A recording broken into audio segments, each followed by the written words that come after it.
Oh Yes. my god, it was a pickup line. Yes, pick up line. So that's finally I know why I'm still single. This is only the reason. So I can't deliver it. It's not landing properly. Yes. No problem. I'll send you more interesting ones. Abdiya, The pickup can you lines. say anything? Not right now, but maybe later after the interview. Okay. I'll ask ChatGPT. No, ChatGPT. That's not true, la. Okay. ChatGPT will come up with some really interesting pickup lines for you. It has to land no properly. Okay. Yeah, only then girl will get impressed by you. Okay so இந்த interview முடிக்கிறதுக்குள்ள ஒரு pickup line நீங்க வந்து மைண்ட்ல வந்து எனக்கு ஒன்று சொல்றீங்க I ஓகேவா will teach you. Okay teach you இல்லை எனக்கு நீங்க சொல்லணும் You like I'll teach you, then you tell it to me.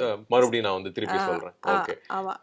So mask title கேட்டோடனே ஸோ வி ஹாவ் நிறைய கைண்ட் ஆஃப் தாட்ஸ் வந்து போகுது ஏன்னா இன்னும் நாங்க என்ன மாதிரியான படமா இருக்கும்னு சொல்லிட்டு நாங்க வந்து சில ஐடியாஸ் எங்களுக்கு இன்னும் கிடைக்க மாட்டேங்குது அதுல ருகானி என்ன மாதிரியான ரோல் பிளே பண்ணிருக்காங்க ருகானிக்கும் கவினுக்கும் என்ன சம்பந்தம் ருகானிக்கும் ஆண்ட்ரியாவுக்கும் என்ன சம்பந்தம் ஸோ பஞ்ச் ஆஃப் கேரக்டர்ஸுக்கு என்ன சம்பந்தம் இருக்கு